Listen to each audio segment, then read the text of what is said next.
What's going on, guys? It has been a long time coming. It is Will again, back again, once again, for another episode of the Gridiron Talk Podcast. As you guys know, if you watched the last episode, Super Bowl 54, or 55, my bad. I told you guys we'd be taking a month break just to take a break from this. Me, Nick, and Joey, the three of us have been going at this for at least 10 weeks, and we just want a little break. But me and I got Nick here today. Me and him we're starting it back up with a little bit of some off-season stuff that's happened since the Super Bowl.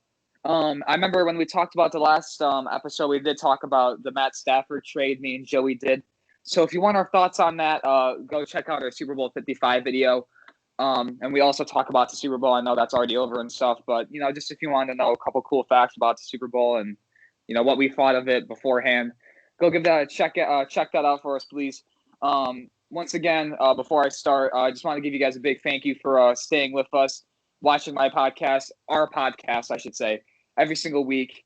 It means the world to us, and we really do work hard on this. So, like I said, just in the previous episodes, like I've said, if you like it, don't forget to like, comment, subscribe, and share. But let me just pass the mic off to my friend, my cousin, Nick. Nick, how have you been the last month? It's been a while since we've done this. I've been great. I've been really busy with work, but I tell you, I'm already missing football. It's only been about a month, and I miss watching games. Having said that, though, I do love the off season. I love being a team builder.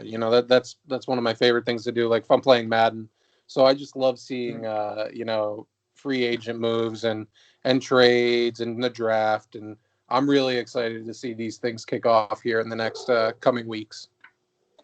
Oh, for sure. And just to let you guys know about how our off-season stuff will work, it's going to be pretty hard for us to do stuff every week because there might be weeks of football where it's kind of quiet.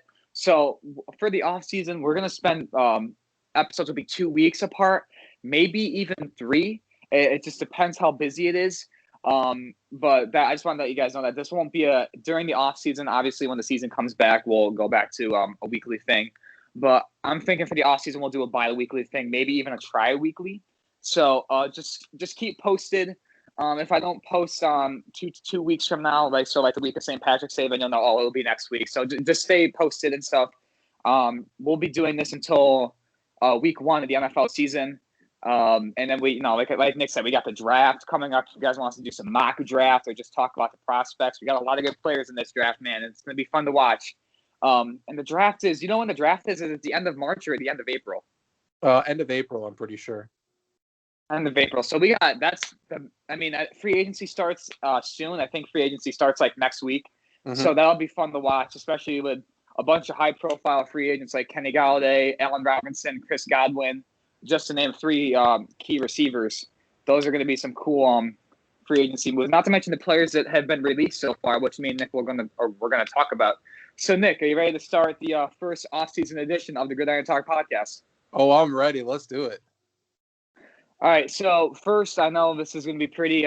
It's old because it was a month ago, but let's recap Super Bowl 55. Obviously, Tampa Bay won. Tom Brady wins his 7th ring. If you don't think he's the greatest quarterback of all time, I just suggest you click off of this podcast right now.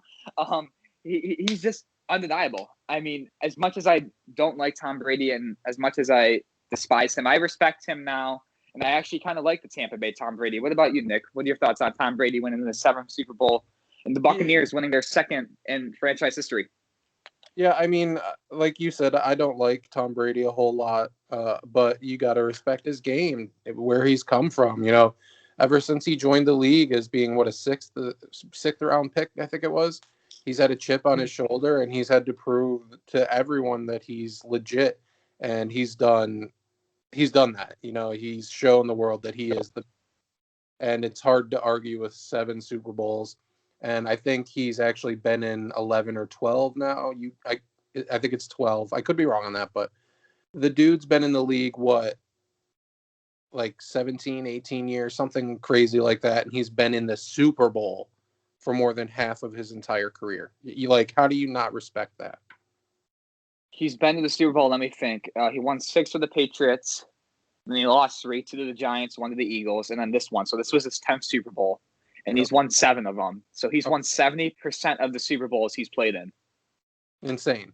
That's crazy. Yeah, and the fact that he's been in 10 Super Bowls when there's been 55, I'm not good at math, but just do the math. 10 divided by 55, that's the percent of Super Bowls that Tom Brady himself has been in. That's crazy. But besides Tom Brady just being the GOAT, let's talk about, before we get into the actual offseason stuff, let's talk about the futures of each team that was in the Super Bowl, the Buccaneers and the Chiefs, obviously. I'll start with the Buccaneers, and Nick, I'll let you go with the Chiefs. Unless you want to talk about the Buccaneers future, it's up to you. I'll recap a little bit on both. I don't mind. Whatever you want to do. Go ahead. Oh, yeah. So I think the Buccaneers' future is going into next season as defending champs.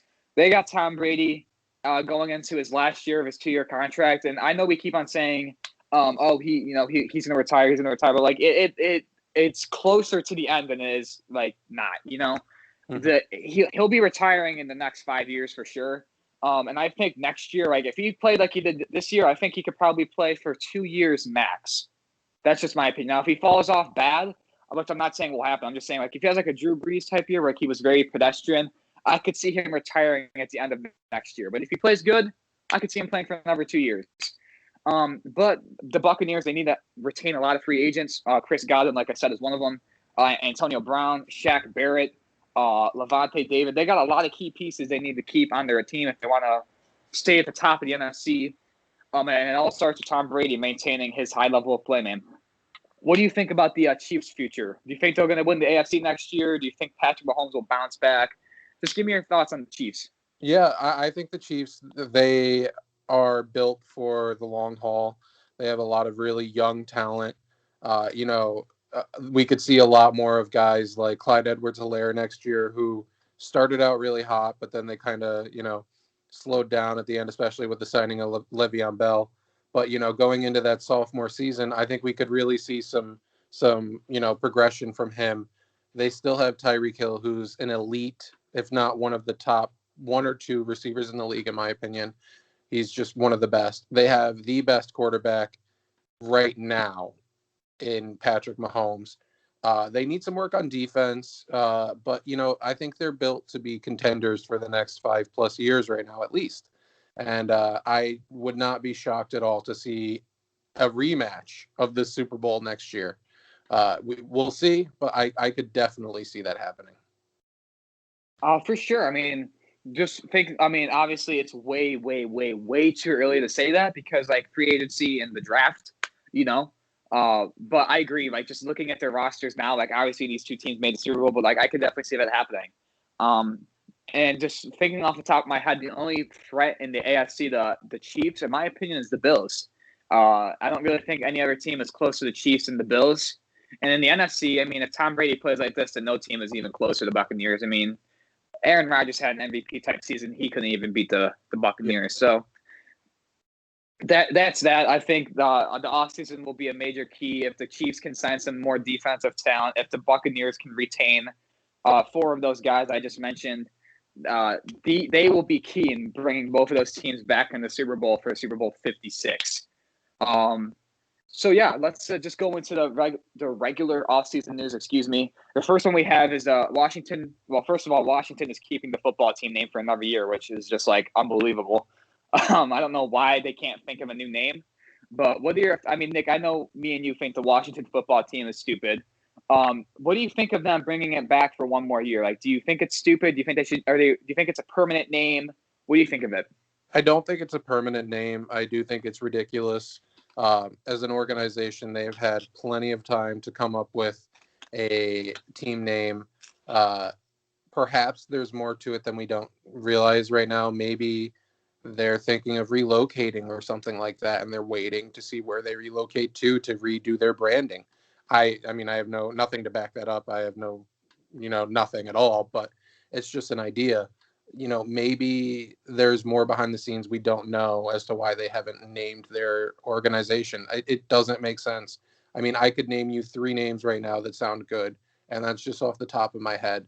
I don't understand why a professional organization that is focused on football can't come up with one in over a year to figure out for their team. It's a joke, and it sums up what the Washington team, the organization, the way they've been for the last, several years, in my opinion. I'm pretty sure they dropped the Redskins name in June, I think. That could be wrong, but in the summertime, right? June or July. Mm-hmm. Now it is June or July of 2020. Now it is March. This got revealed like early March, maybe late February. Now it's March, and they said that all next year, so the 2021-22 season, they will be the football team again. And then the 22 season and the 23 season, there'll be a new name. So it'll take them, when it's all said and done, 2 years to think of a new name for a team that, I mean, like you said, Nick, like I can name 3 off the top of my head as well. I think it's stupid. I think their name is ridiculous. And personally, I think it really hinders their free agency value because they're a toxic organization. Not coming from a Giants fan, I'm just being serious. The whole thing with Dwayne Haskins, that was toxic. Their whole, I think Dan Snyder, he had like sexual assault or misconduct allegations on him. That's toxic. The fact their team doesn't have an actual name, in my opinion, I wouldn't want, like if I'm a top free agent, like let's say J.J. Watt, we'll talk about him later. When I got released, I'm not going to say, I want to play for the football team. That's just me, though. I would not want to play for a team that does not have a name. Yeah, it speaks volumes for the organization. If they have that level of indecisiveness, why would a player want to take his talents to a team? If they can't name their own team, then why would they be able to help me in any way? So it speaks volumes. Yeah, but, I mean, let's just switch the topic. Me and you can rant on the football team for all day. Yeah. The reason why I mentioned them is that their main offseason move, they've had 2, is that they re-signed Taylor Heinicke to a 2-year, $8.75 million contract. This is very risky, in my opinion. He had 1 good game against the Buccaneers, and now people are toting him as their franchise quarterback. What do you think of Taylor Heinicke and just him getting re-signed by Washington? It's nice for Washington fans to have hope in a player. I get that. I don't think we've seen anything for him to prove that he's the franchise guy. Maybe he is. We know that he's going to be for the next year at least, unless they draft someone or sign someone in free agency, because they just released Alex Smith today, I think it was. So, I mean, we'll see what happens. But, I mean, what do you think? It's either him or Kyle Allen, because we can't forget Kyle Allen. He's also there. He was their starter before Alex Smith, if you remember. Yeah. And then he got hurt against the Giants, actually. He broke his ankle. So it's going to be him or Taylor Heinicke as their starting quarterback. But, like, those aren't 2 franchise guys like you're saying. I guess they're both young, which is good. But, like, I think they'll both just be career backups. And I don't really know why they re-signed them. Maybe they're, like, a 1-year deal, but a 2-year deal really makes it seem like to me that they have faith in Heinicke to lead an offense. It's not really good. It only has 1 really good player, Terry McLaurin, and 2 unknowns. They've had good years this year, like Antonio Gibson and Logan Thomas, but there's a lot of unknowns on this Washington offense, and only having 1 true good player, and you're resigning a dude that had 1 good game is just like, wow. But that's just my opinion. Yeah, I agree completely. Nick, why don't you lead us into the next 2 topics? Because I led with the first 2. Sure. So in other news, Maurice and Mike Pouncey, players for the Steelers and Chargers, the centers, they both retire from the NFL. They've had good long careers. They've been staples in the league. They're Pro Bowlers. They're elite guys. They're excellent talents, and they're going to be missed. They're the definition of how to play football, especially offensive line. So it's crazy. Sure. But I mean, I understand it. So, what do you think about that? Oh no, yeah. I think, like you said, they were both really good centers for the last 10 years. Marquise, the Steelers center, he was a little bit better than Mike, just like statistically wise and like accolades. I'm pretty sure Maurice Pouncey made the all decade team for the 2010s. Don't quote me on that, but I'm pretty sure he did, and he also made a lot more Pro Bowls. But they were both really good franchise centers that you would win a championship with. Maurice Pouncey made a Super Bowl with the Steelers when they made it like 10 years ago. And Mike Pouncey also played with the Dolphins and the Chargers, so he never had the same playoff success as Maurice did, or Marquise did, my bad. But they're going to be missed. They were, like you said, Nate, they were both very good centers in the NFL. Yeah, it's going to be interesting to see what the Steelers and Chargers do moving forward. Both teams, they have some holes to fill, and now they have big ones to fill at center. So we'll see what they Sure. do in the season. There's some guys out there, and there's some pretty good draft targets. So we'll see. But all right, moving on to the next topic. This is horrible and sad, but former Chargers and Buccaneers wide receiver Vincent Jackson was found dead. The cause of death looks to be alcoholism and CTE related. It's a rough blow. This guy, I remember watching him in his prime. He was one of my favorite receivers on the Buccaneers back in the day, and he was a hell of a receiver. So this is a rough one. What do you think about him? Honestly, I was a little bit too young to watch Vincent Jackson play. But looking at his stats and watching some highlights after he did pass away, he was a pretty solid receiver, and he also seemed very underrated because he was playing at a time where Calvin Johnson was in his prime. And as we know, Calvin Johnson got inducted into the Hall of Fame this year. And Andre Johnson, too. He was playing with Andre Johnson and a young Julio Jones. These guys who will be future Hall of Famers, and it just seemed like that he was overlooked. And people never really realized him as a top talent when he was in his prime. He will be missed. The game of football is a very brutal game. As another, this is not official, but like I said, like Nick said, it's most likely the cause of death is CTE related, which is just unbelievable that this can't be diagnosed until someone after somebody dies, which is just insane. Mm-hmm. And that they need to do something about the football with CTE, man, because it seems like this is getting more and more prevalent, and people are just. It almost seems like every football player that dies has CTE, which is just not okay whatsoever, Yeah. And more happy news. Let's not talk about that depressing stuff anymore. We have a major topic of discussion. Carson Wentz traded to the Indianapolis Colts for a 2021 third-round pick and a conditional next year pick for 2022 second-round pick that can become a first-round pick depending on how well Carson plays. Nick, as Giants fans, what do you think? Well, we have 2 point of views to look at, the Eagles and the Colts. Let's look at the Colts because they are the more major topic of discussion here. How do you think the Colts will be with Carson Wentz under center? And he's also being reunited with his former offensive coordinator, Frank Reich, who he won the Super Bowl, but he had that really great season with it. He was basically the MVP frontrunner before he tore his ACL. Where do you think the Colts go with Carson Wentz at quarterback? Give me your thoughts. Yeah, I mean, I actually like this move for them. They were in the quarterback hunt after Phillip Rivers announced his retirement. Because of that, we weren't sure if they were going to look to trade up in the draft. We weren't sure if they were going to look to the free agent market.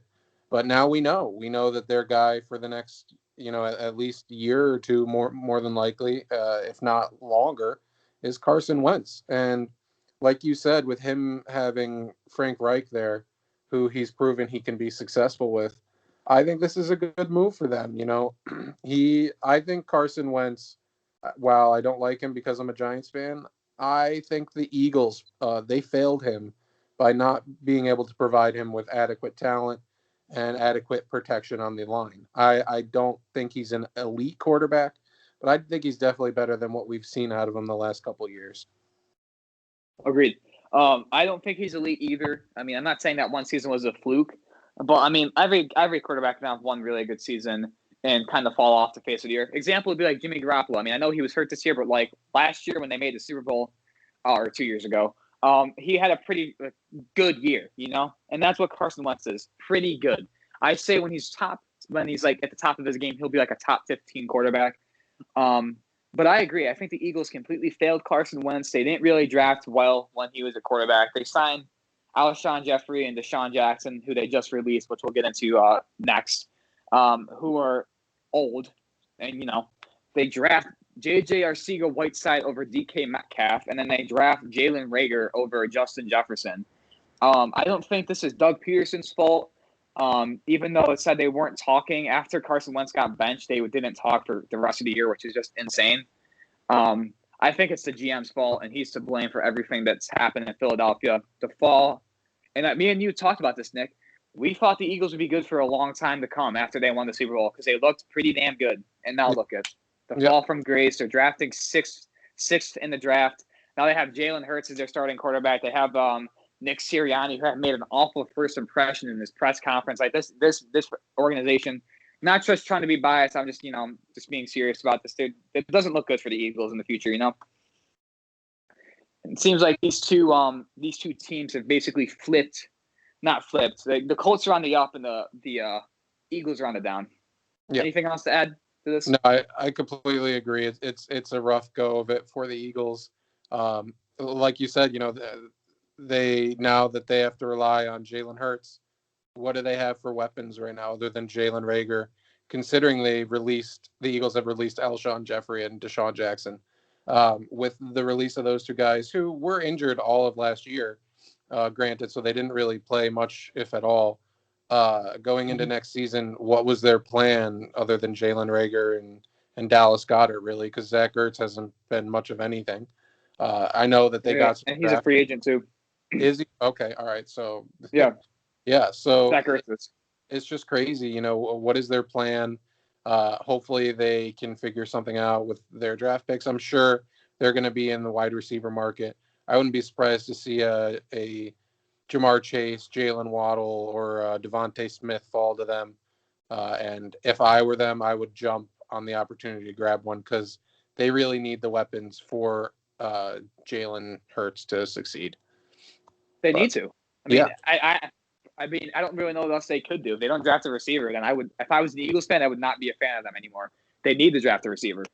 Yep. I mean, no if, and, or but. I mean, they have, like you said, Jalen Reagor, and they got, excuse me, Greg Ward, who was like a quarterback in college. So, they need receivers. Yep. So, I agree with that. So, like you said, Nick, the Eagles did release Alshon Jeffrey and Deshaun Jackson. And you said they were hurt for most of last year, but when they're healthy, I don't think they're top talent, but they're pretty solid. They could be just a solid receiver. But they're getting older now. A couple years ago, they were really elite, but now in their older age, they're just a solid wide receiver 2 or 3. Mm-hmm. In other news, the Broncos released defensive tackle Jarrell Casey after only one season. I thought this was a pretty high-profile signing when he signed with the Broncos last year, coming from Tennessee. And I thought the Broncos would low-key be good. I thought Drew Lock would make a big second-year jump. And it did not pan out. Jarrell Casey got hurt early in the season. Von Miller got hurt in the last practice. Cortland Sutton got hurt. So my question to you, Nick, is who do you think lands Jarrell Casey? He's a defensive tackle. He's pretty good. I would say he's above average as a defensive tackle. Who picks him up? Who do you think should sign him? Oh, man, I'm not even sure what teams out there are defensive tackle needy. I think it depends on who has the cap to sign him. Maybe I would have to look into it, but maybe he reunites with Tennessee. I mean, it worked for him well when he was there. If not, maybe he signs with someone like the Patriots. You see a lot of players that struggle go to Bill Belichick and that system, and out of nowhere they thrive. He brings life back to them. So maybe something like that. I don't know. We'll see, Right, and that would make sense because the Patriots do have a lot of money. They do have a lot of cap space, so that would make sense. And my other question is, before we move on to our next topic, is I know we talked about this before, but where do you see the Broncos' future? Do you see them? They're a very perplexing franchise. Do they stick with Drew Lock? They have a lot of questions. Drew Lock is one. They got good young receivers. That is a fact. With Cortland Sutton, Jerry Jeudy, KJ Hamler, Tim Patrick, their receivers are young and great. Yeah. Their defense, they need to retain Justin Simmons, their safety, and Von Miller. Is Von Miller coming back? We got all these questions. So where do you see the Broncos next year? Because in my opinion, if Drew Lock makes that good step and they retain their players, I could see them being a wild card team. But what do you say about the Broncos? Yeah. I think they have the tools to be a good team. They definitely have the weapons, like you said. They drafted well last year as far as bringing in those weapons. They have a great running back duo right now, in my opinion, with Gordon and Lindsey. And like you said, it's really important that they figure out Justin Simmons' contract. And what are they going to do with Von Miller? Like you said, he's still, if not an elite, he's a pretty damn good defender. And I think that's their weak point this year, either their defense or Drew Lock. I think this is a make it or break it year for him. He has to prove to the organization that this is his time to shine. If he does well, I think they consider bringing or keeping him around. If not, I think we see them in the quarterback market next offseason. I agree completely, man. I agree completely. And speaking of quarterbacks, who recently got released today? I know you said it earlier, but let's go into detail. Yeah, so the Washington football team, I almost said their old name, they released the comeback player of the year, Alex Smith, which is crazy to me. He was their best quarterback on the field all season, and he's a class act athlete who, in the face of adversity, he showed everyone, like Tom Brady, with the chip on his shoulder, he showed everyone he could still do it, he could still play, and he had a great season. And they released him. I mean, why? Like, use him as a bridge quarterback, if anything. I don't understand it. Maybe was it a cap thing? I don't get it. But what do you think? You sound like you're getting really irritated at the Washington football team. I am, dude. I don't understand. I don't get the organization. Personally, from what I've heard, before I get my thoughts, I think from Alex Smith himself, he said the organization was really, for lack of a better term, pissed that he got back to the field and they wanted him to fail, which is like, what? Like, that is crazy. I mean, I'm not surprised, but they were really reluctant to start him, not because of his leg, because, like, I don't even know why, but, like, they basically, like I said, they didn't want to start him, and they were reluctant to, like, have him start again. And like you said, they were pissed that he got back to the field, and that it was just like a toxic thing. Like, they didn't want him to play, even though he was their best quarterback, and that he was better than Heineke, Haskins, and Kyle Allen. And they didn't want to bring him in for the future. Like you said, even like for like a 1-year deal, franchise tag him if you have to, like just a 1-year contract, just to be like, you know what, you're our best quarterback, and until we draft one, you're going to be our quarterback next year. Yeah, this goes. I think what I said before about the indecisiveness of the organization. They can't name their team. They can't decide their starting quarterback. They can't figure out who they're going to sign. So they're just going to do something dumb and sign a backup quarterback to a $10 million contract. Not to mention, he was very. No one expected him to come back. Yeah. Nobody. I mean, he wasn't supposed to walk again, let alone play football. So, and the fact that they did that, I don't get it, man. I mean, he was the comeback player of the year. He didn't have the greatest year, obviously, but I mean, he did good enough to lead into the playoffs. Mm-hmm. I mean, here we go. I found it. What I was talking about with his comeback. I found out what I was talking about. He said that this is Alex Smith. The teams told him he was never ever coming back, and it wasn't like open arms when he said he was planning to return, like when Kyle Allen broke his ankle. This is also Alex Smith. When I decided to come back, I definitely threw a wrench in the team's plans. They didn't see it, and they did not want me there. They didn't want me to be a part of the team. They didn't want me to be a part on the team, the roster, and they did not want to give me a chance. Mind you, it was a whole new resume that came in. I'm like the leftovers, and I'm hurt, and I'm a liability. Hell no. They don't want me there. At that point, as you can imagine, everything I've been through, I couldn't have cared less about that. Whether you like it or not, I'm giving it a go at this point. Like, they weren't going to play him, but he's like, you're playing me. That's toxic. Yeah. So, that's just crazy. I'm happy. I'm like you said, I'm happy for him too, man, but that is just crazy. Let's get into another high-profile free agency move. This is a big one. The Cardinals signed Hall of Fame talent J.J. Watt to a 2-year, $31 million contract. Let me give my thoughts, Nick, and then I'll pass the mic to you. People are clowning J.J. Watt, which if you are, you stop watching football because, like, it's just annoying that people are like, thought he wanted to win a Super Bowl. They're trash. They're garbage. Like, first of all, if you actually watch football, you realize, oh, yeah, the Cardinals have this really good pass rusher called Chandler Jones. Okay? So you have Chandler Jones coming off of one edge, J.J. Watt coming off the other. You got Kyler Murray. You have DeAndre Hopkins. You got Budda Baker, Patrick Peterson, Isaiah Simmons. Like, the Cardinals, wow. If J.J. Watt can stay healthy, I think the Cardinals are a real threat.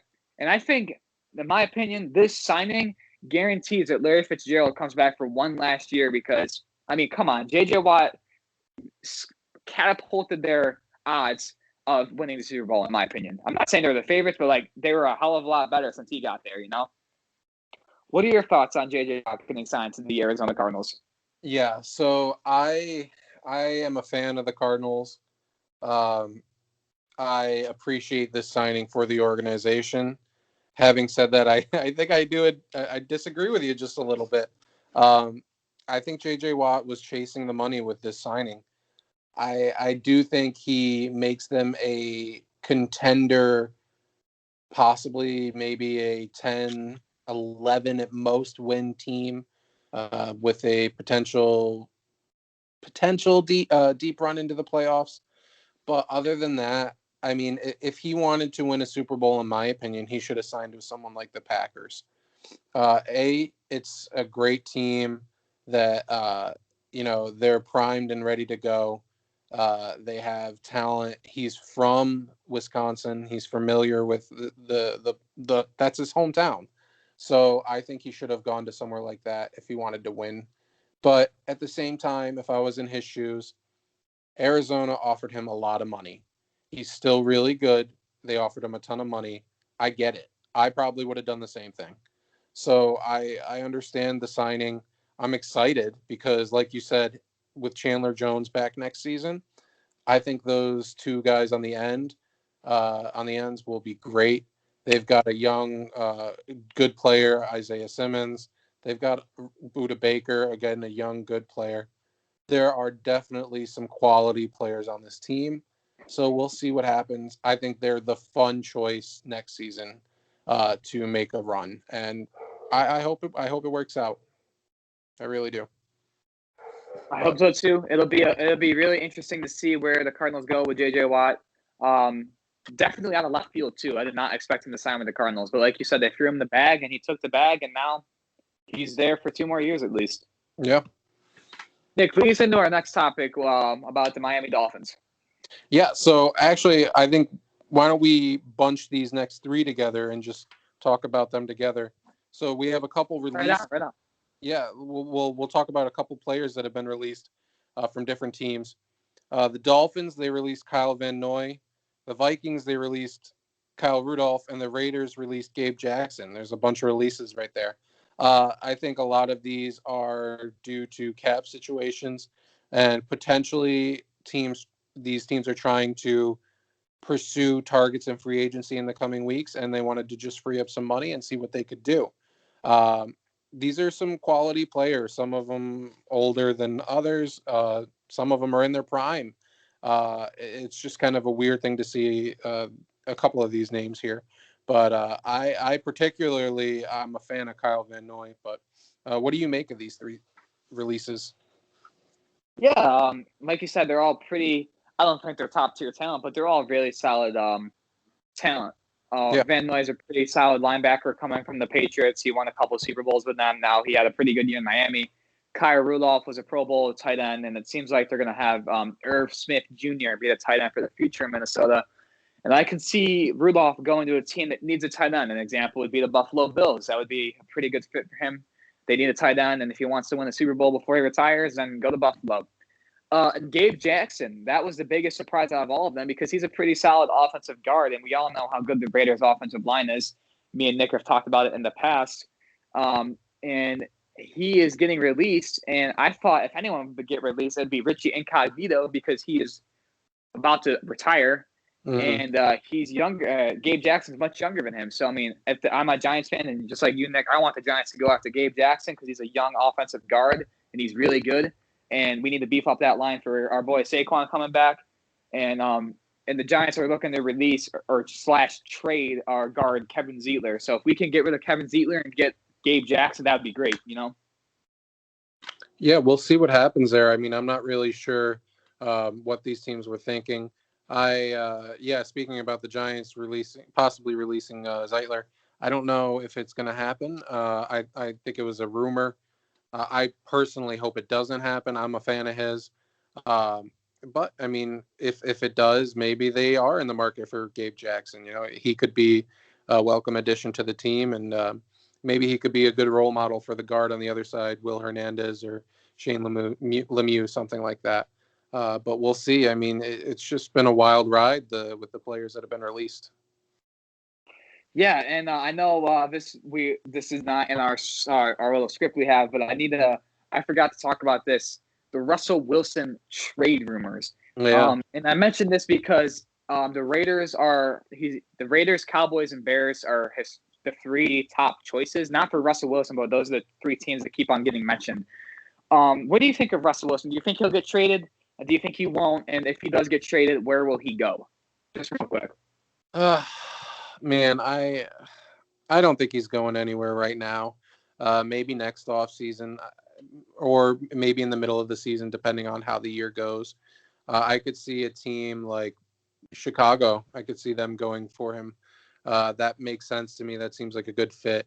And maybe they do some kind of package where they ship Trubisky out of there and send him to Seattle in the meantime. Could you imagine that, though, seeing Mitch Trubisky in a starting quarterback role for the Seattle Seahawks? Oh, my God. I feel like Pete Carroll would not be happy with that. All right. So, yeah, Russell Wilson trade rumors. If I traded with Russell. I said Wussel. I traded with Russell Wilson. If Russell Wilson gets traded, we'll talk about that ASAP, guys. Don't you worry about that. Just stay in the news about that. The Cowboys, if he comes to the Cowboys, man, we're screwed. Yeah. Their offense will be insane. If they're as good with Dak Prescott, imagine how good they'll be with Russell Wilson. Yep. But, yeah, if he gets traded, it's the same thing with Deshaun Watson. If either of them get traded, we'll get right on that, and we'll have a big discussion about that. In other news, the Lions signed former Raiders wide receiver Tyrell Williams to a 1-year, $6.2 million contract.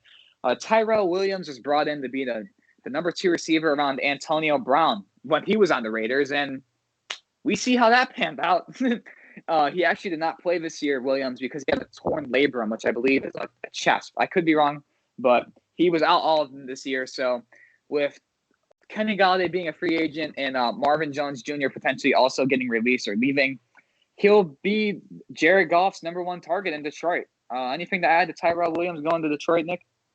Yeah, so I think this is the writing on the wall that the Lions are ready to move on from Golladay at least, and maybe even Marvin Jones, like you said. But I still think that with Tyrell Williams, I don't think he's going to be the one, because I could see them drafting a wide receiver early, like the guys that I mentioned earlier. One of the either Waddle, Smith, or Chase, whoever is there when they draft. I think one of them is going to end up there. They need to. And especially if they think that Jared Goff is the answer for them at quarterback for the next few years, you better give him real good talent. Otherwise, he is not going to do a damn thing. But that's just my opinion. Right on. Nick, we got some Giants news. As a Giants fan, I couldn't be happier about this one. So go ahead, read it to me. Yeah, so speaking of players being released, the Giants have released Golden Tate. I was a fan of the signing when we initially signed him, but he has been nothing but a off the field and on the field, distraction. And he was supposed to be the locker room presence that taught the young guys how to act and be a professional. And he didn't do that at all. I mean, and his production when he was out there on the field, it was limited at best. And this saves the Giants, I think, $6 to $8 million. I can't remember the exact number.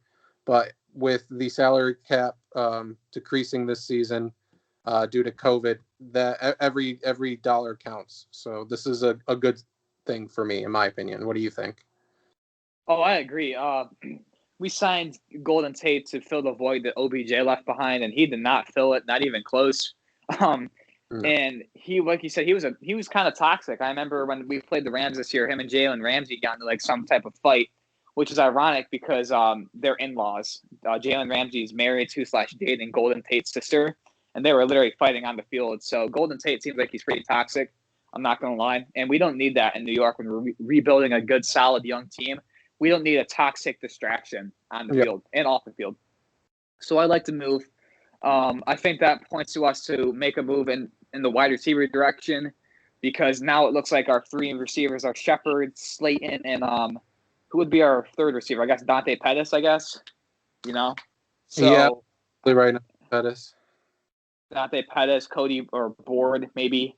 So it's looking like we're going to be drafting a receiver, or maybe signing one like Galladay or Allen Robinson, which I would be up for either one, honestly. We got two more big topics to talk about, and we're going to wrap up the episode. Next one is Big Ben Roethlisberger is returning to the Steelers in 2021 with a new restructured contract. He's Mooney, I think the owner / GM of the Steelers, said that if he was going to bring back Big Ben, he would have to take a pay cut, and Big Ben happily agreed. So the legendary Steelers quarterback is coming back for his 18th season in the black and gold. What are your thoughts on this, Nick? Big Ben coming back for at least one more year.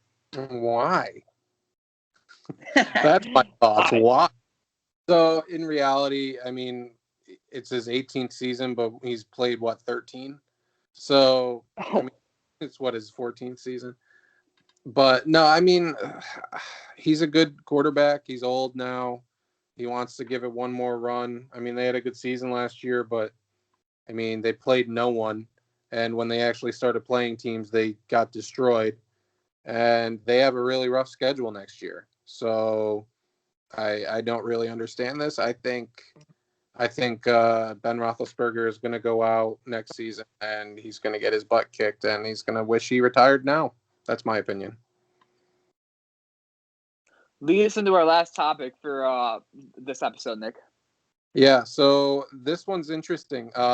With the CBA restructured deal, there's potential for a 17th game next season. I don't know how this is going to work for the for the whole league, as far as what are they going to do with bye weeks, playoff schedules. Are they going to add a bye week? What does this mean?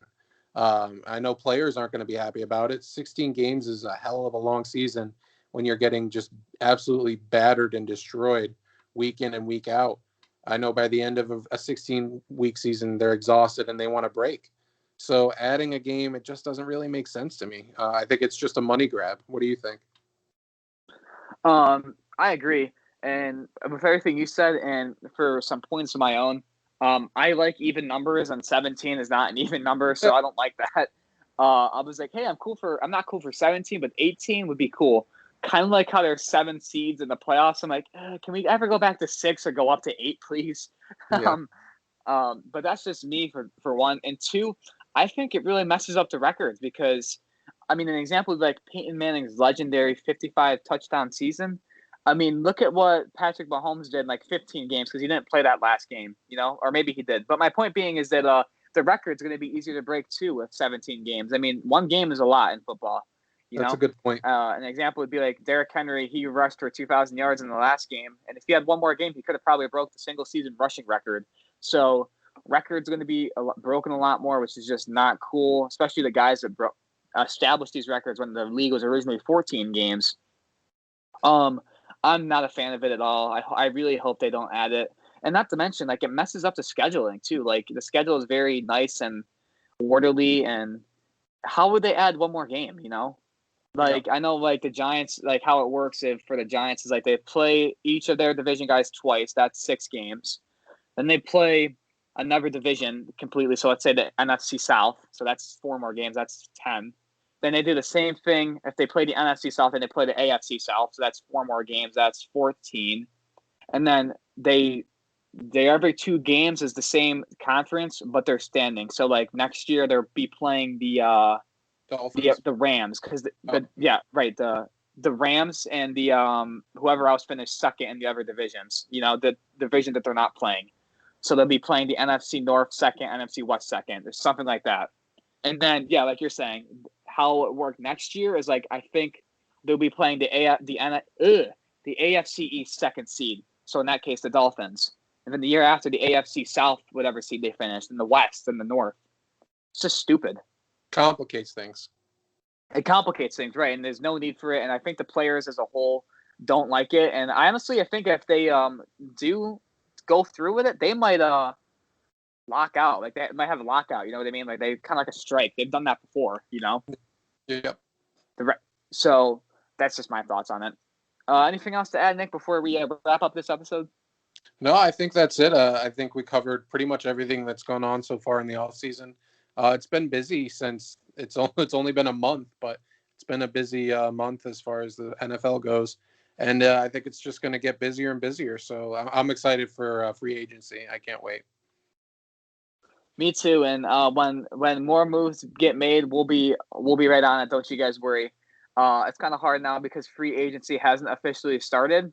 That's why the only signing we really talked about is the two guys like Tyrell Williams and J.J. Watt, because they got released. Like they got released by their team. So guys like Chris Godwin, guys like Chris Godwin, who are like, he didn't get released and he's going to be a free agent. He's not technically a free agent yet because free agency hasn't started yet. So that's why we're kind of limited on what we can talk about now, because it hasn't officially started yet, you know? So I'm going to bring back my classic saying. You ready? With that being said, thank you guys so much for tuning in to episode 13. I hope I got that right. Episode 13 of the Gridiron Talk Podcast. Thank you guys so much for understanding the whole break that we all took. It was a crazy month, the last month, and it's been quite busy for me in my life, and I'm pretty sure, Nick, you've been pretty busy yourself. So it's always good just to take about 45 minutes to an hour of our days and just, like you said originally in the first episode, shoot the shit and talk football, you know? Yep. So once again, guys, thank you so much. The next episode, usually it'll be a Wednesday. Sorry if it's Friday. Me and Nick, we're just busy this week. We're thinking 2 to 3 weeks from now. So stay tuned, stay posted, follow us on social media to know when it will be coming back. But like I said, off season every 2 to 3 weeks. If you want us to do mock drafts, put in the comments below.